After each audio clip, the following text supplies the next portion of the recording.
আজ ৫৬তম ইঞ্জিনিয়ার দিবস। সংশ্লিষ্ট দিনে নজরুল কলাক্ষেত্রে সারা জাগানো রক্তদান উৎসব পালন করা হয় এবং সামিল ছিলেন সেখানে দীপক মজুমদার সহ বিভিন্ন স্তরের শীর্ষ আধিকারিক বৃন্দরা।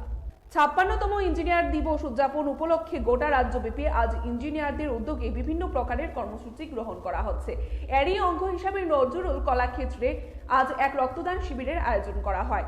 উত্তর রক্তদান শিবিরে বিভিন্ন স্তরের ইঞ্জিনিয়াররা দেখা যায় স্বতঃস্ফূর্তভাবে রক্তদানের মতো মহতি কর্মকাণ্ডে এগিয়ে এসে দৃষ্টান্ত স্থাপন করেছেন। উক্ত রক্তদান শিবিরে আনুষ্ঠানিক উদ্বোধক করেন পুর নিগমের মেয়র দীপক মজুমদার ছাড়াও সুব্রত রায়, রাজীব দেববর্মা প্রমুখ আধিকারিকরা উপস্থিত ছিলেন।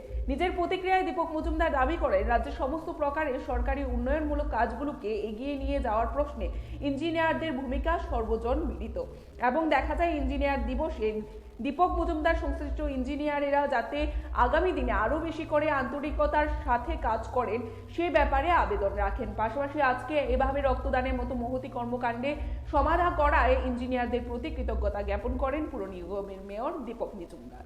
এর তুলনায় এখন কাজ করার পরিকাঠামো অনেক উন্নত হয়েছে, পরিবেশ তৈরি হয়েছে, মহল আছে যে যার যার কর্ম করার একটা সুযোগ এসেছে, আপনার দক্ষতা প্রকাশ করার, আপনাদের কাজ করার চিন্তা ভাবনাকে সামনে রাজ্যের উন্নয়নে কাজ করার কিন্তু অধিকার হওয়ার ক্ষেত্রে আপনাদের একটা সুযোগ এসেছে। তো আমি আশা করবো কি ইউনিটে আমার একটা আবেদন থাকবে আপনাদের প্রতি, আপনাদের কাজের উপরে আমাদের সরকারি বিশ্বাস আছে, আমাদের আস্থা আছে।